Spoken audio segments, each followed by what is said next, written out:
The overall goal of this experimental procedure is to demonstrate the use of a coupled whole-cell biocatalytic system immobilized in alginate beads for improved production yield and reusability.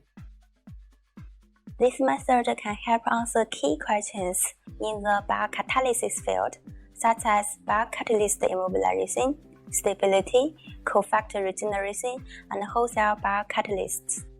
The main advantage of this technique is that it provides a simple yet flexible approach for improved production of many important biomolecules via cofactor-dependent pathways.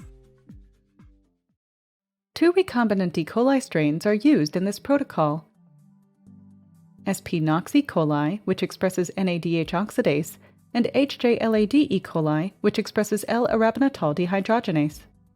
Since this procedure is the same for both E. coli strains, it will only be demonstrated for HJLAD E. coli.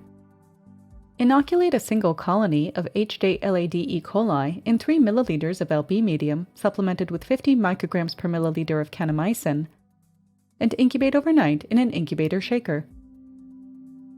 On the following day, dilute the culture by 1 to 100 in 200 milliliters of fresh LB containing 50 micrograms per milliliter of kanamycin, and incubate at 37 degrees Celsius and 250 RPM until the OD600 reaches about 0.6.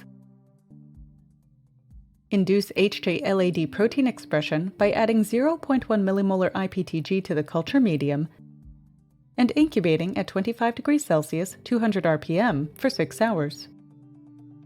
Harvest the induced cells by centrifugation at 3200 times G and 4 degrees Celsius for 20 minutes. Discard the supernatant and proceed with processing the cell pellet.